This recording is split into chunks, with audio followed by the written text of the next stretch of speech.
మీ ఏం IT AI job అయితే join next it challenge. Job తెచ్చుకోండి, 5 లక్షలు తీసుకోండి. సో నువ్వు నీ బ్యాక్గ్రౌండ్ ఏంటి, ఏం చదువుకున్నావు? నేను బీటెక్ ఇంజనీరింగ్, అది వైజాగ్లో కాదు భీమవరంలో విష్ణు కాలేజ్లో చేశాను అనమాట. ఆ తర్వాత క్యాంపస్ ప్లేస్మెంట్ వచ్చింది, ఇన్ఫోసిస్లో వర్క్ చేసా, యాక్సెంచర్లో వర్క్ చేసా, ప్రెసెంట్ ఇంకో ఎంఎన్సీ కంపెనీలో అయితే వర్క్ చేసిన. Complete software developer. Complete software developer. ఈ సాఫ్ట్వేర్ డెవలపర్ కి ఎందుకు బిగ్ బాస్ లోకి వెళ్ళి ఫేమస్ అవ్వాలని ఉంది? ఏముంది, యాక్చువల్ చెప్పాలంటే చాలా మందికి బిగ్ బాస్ యాక్టింగ్ గురించి వాటి గురించి వెళ్తారు. బట్ నేనేదో యాక్టర్ అయిపోవాలి, హీరోయిన్ అయిపోవాలి అని కాదు. జస్ట్ బిగ్ బాస్ అంటే ఇంట్రెస్ట్, నాకు టాస్క్లు అంటే ఇష్టం, అడ్వెంచర్స్ అంటే ఇష్టం, అంటే నేను ఛాలెంజ్ చేసుకోవడం అట్లా ఇష్టం అనమాట. And fame money, obviously big బాస్కి వెళ్ళాము అంటే ఫేమ్ వస్తుంది, మనీ కూడా వస్తాయి. కాబట్టి అదొక్కటి ఉందన్నమాట. ఎవరు ఎంత దాగిపెట్టినా సరే ఖచ్చితంగా బిగ్ బాస్కి వాళ్ళు వెళ్ళాలి అని అనుకుంటున్నారంటే fame is the main thing. So fame వస్తే మంచిదే కదా, ఎవరికి కావాలనుకోగలరు ఫేమ్ అనేది. So that's the main reason. And also I want to challenge myself. Super.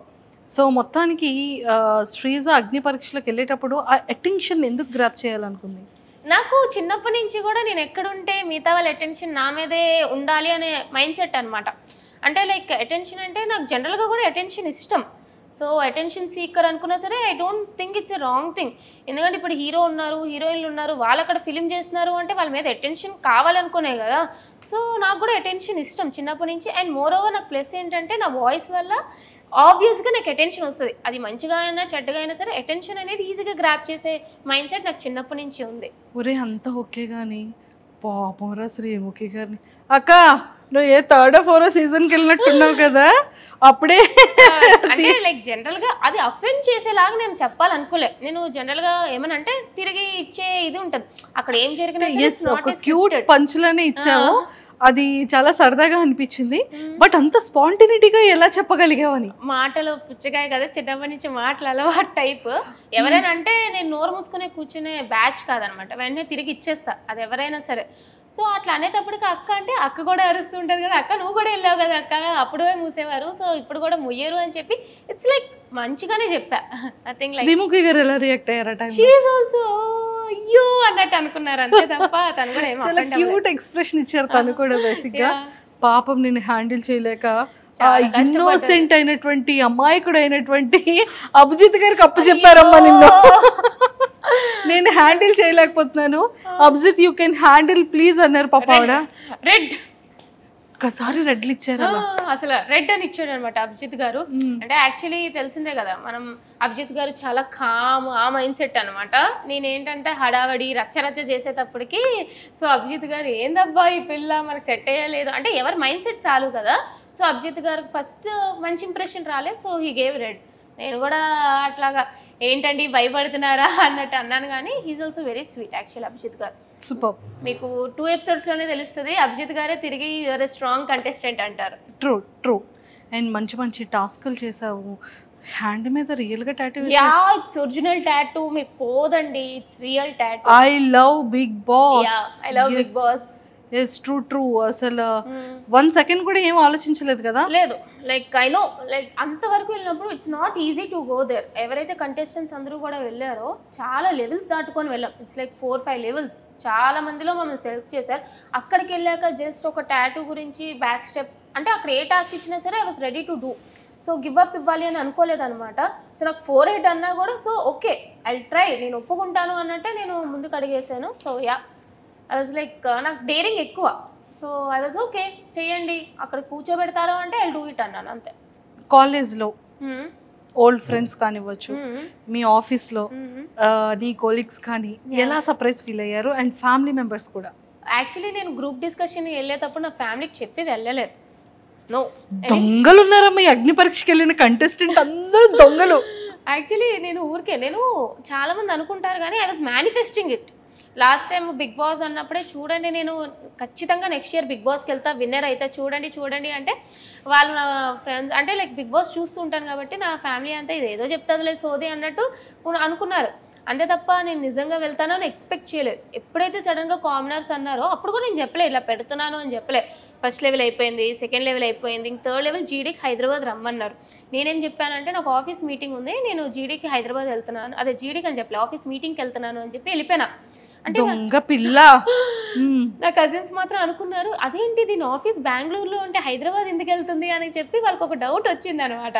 But still లేదు ఇది ఒక అన్అఫీషియల్ మీటింగ్, క్లయింట్స్ తో కలవాలి, నేను వెళ్ళిపోతున్నాను అన్నట్టు మీటింగ్ కూడా అరే శ్రీజ చెప్పి వెళ్తే ఓకే జీడీ వెళ్ళిపోయింది అనుకున్నారు. వచ్చేసాను ఆ రోజు జీడీ ఇచ్చేసి వచ్చేసాను. అప్పుడు కూడా తెలుసు క్వాలిఫై అయిపోతానని. నేను జీడీ కూడా అదే చెప్పాను, నెక్స్ట్ లెవెల్కి డైరెక్ట్ క్వాలిఫై అవుతాను అని.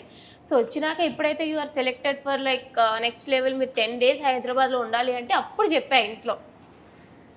అది నీ ఫస్ట్ ప్రోమో చూసిన తర్వాత what your felt inside? Like ఏమనిపించలే అంటే లైక్ నాకు చాలా మంది ఏం చెప్పారంటే అరే ప్రోమోలో కొంచెం ఎక్కువ అన్నట్టు అనిపించింది, కానీ ఎపిసోడ్ చూస్తే అంతా కూడా కొంచెం లైక్ మరీ ఓవర్గా చేసినట్టు అనిపించలేదు అన్నట్టు చెప్పారనమాట. సో బేసిక్లీ ప్రోమోలో ఏదైతే వాళ్ళకి ఇంపార్టెంట్ షార్ట్స్ వేసుకుంటారో అట్లనే వేసుకుంటారు కదా. నాకేం పెద్దగా అనిపించలేదు, బికాస్ అక్కడ చేసింది నేనే కాబట్టి, ఆ మాట్లాడింది నేనే, చేసింది నేనే, చెప్పింది నేనే.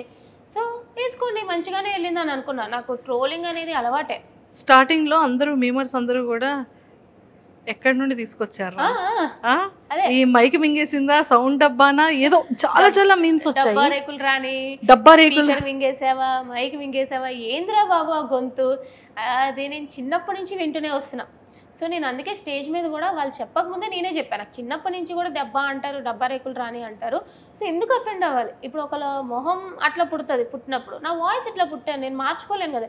ఇప్పుడు వాయిస్ అంటే ఏదో అంటే మొహం అంటే ఏదో ప్లాస్టిక్ సర్జరీ చేసుకొని మార్చుకోగలరు కానీ వాయిస్ ఎక్కడి నుంచి మారుస్తా? నాకు మార్చుకోవాలని కూడా లేదు, చాలామందికి నచ్చదు. సో వాళ్ళకేదో నచ్చదని చెప్పి నేను మారలేను కదా. సో నేను హ్యాపీ, వాళ్ళు ఏమనుకున్నా సరే నేను ఏం అఫెండ్ అవ్వను, ట్రోల్ చేసుకుంటే చేసుకొనియండి అని వదిలేసావు. ట్రోల్స్ అన్ని చూసి నవ్వుకుంటూ ఉంటావా? మీమ్స్ అవన్నీ పట్టించుకోను, మంచిగా అనుకుంటాను. సరే వాళ్ళే నాకు, నేనేం పిఆర్ పెట్టుకోలేదు, ఏం పెట్టుకోలేదు, వాళ్ళే నన్ను ఫేమస్ చేస్తున్నారు, చేసుకుని నేను తెలుస్తా. సో ఇలా వాడకం జరుగుతుంది. అరే Sreeja, starting first promo release అయిన తర్వాత లాట్ ఆఫ్ ఎవరి అమ్మాయి ఏంటి ఇంత ఓవర్ యాక్టింగ్ చేస్తుంది స్టేజ్ మీద, ఏంటి అంత ఎక్సైటెడ్గా మాట్లాడుతుంది అనేది కొంతమంది కింద కమెంట్స్ పెట్టారు హాట్స్టార్ యూట్యూబ్లో లాంచ్ అయ్యేటప్పుడు. సో కమెంట్స్ చదువుకునేటప్పుడు వాట్ యూ ఫెల్ట్? నేను జనరల్గా కమెంట్స్ చాలా తక్కువ, ఎందుకంటే ఐ బీన్ లైక్ ఇన్స్టాగ్రామ్లో పెట్టినప్పుడు కూడా ఏదైనా స్టాండ్ తీసుకుంటే కొంచెం మందికి నచ్చుతుంది, కొంచెం మందికి నచ్చదు. True. So most of the నా కంటెంట్ ఏంటంటే చాలా మందికి నచ్చకుండా కూడా ఉంటుంది, 70% నచ్చినా 30% నచ్చదు. సో స్టార్టింగ్లో ట్రోలింగ్ తీసుకుందాం అని అనుకున్నా, అయ్యే ఏంది ఇట్లా పెడుతున్నారు, నా తప్పుగా అనుకున్నాను కానీ ఎవరి పర్స్పెక్టివ్ వాళ్ళదనమాట. సో వాళ్ళ ఇష్టం అది. ఇప్పుడు నాకు మంచిగా వెళ్ళింది, ఫస్ట్ ఎపిసోడ్ నాది చాలా ట్రోల్ అయింది, సెకండ్ ఎపిసోడ్ నాకు చాలామంది సపోర్ట్ చేశారు, ఎవ్రీ మెంపేజ్ కానీ ఎవ్రీ పర్సన్ ఎవరైనా సరే. సో మనం వెళ్ళి అరే నేను ఇట్లా కాదని మార్చలేం కదా, వాళ్ళు చూపిస్తారు, వాళ్ళు చూసినంత వరకు వెళ్ళి తెలుసుకుంటారు. సో నేను ట్రోలింగ్ గురించి అస్సలు పట్టించుకోను, ఆ బ్యాచే కాదు, ఆ టైపే కాదు. సూపర్. అండ్ రీసెంట్గా ఈ ఫ్యూ డేస్లో నీ ఎపిసోడ్స్ రిలీజ్ అయిన తర్వాత చాలా హాట్ టాపిక్గా మారింది ఒక టాపిక్. ఏంటి నవదీప్ గారు శ్రీజ అని ఒక కామనర్ పర్సన్ అలా అనడం ఏంటి? And for more videos, please subscribe to iDream. Please subscribe to iDream. Please subscribe iDream. And please subscribe to iDream. For more videos, subscribe to iDream. please like, share and subscribe to the channel. Congratulations, iDream. Subscribe to iDream. Subscribe to iDream. So subscribe to iDream Media. iDream ki iDream team andarki huge congratulations. Please subscribe iDream Media. Please subscribe to iDream. Subscribe iDream. Please subscribe to iDream. iDream అంటే నా కళల ఛానల్ను subscribe చేసుకున్న నోరు తిరుగుతలేదు, మీరైతే గంట గుర్తు కొట్టండి. For more such videos, please subscribe to iDream. Subscribe to iDream. Please subscribe to iDream. Please subscribe iDream Media. Please do subscribe to iDream. Please subscribe to iDream Media. For best entertainment and information, please subscribe iDream. And don't forget to subscribe to iDream.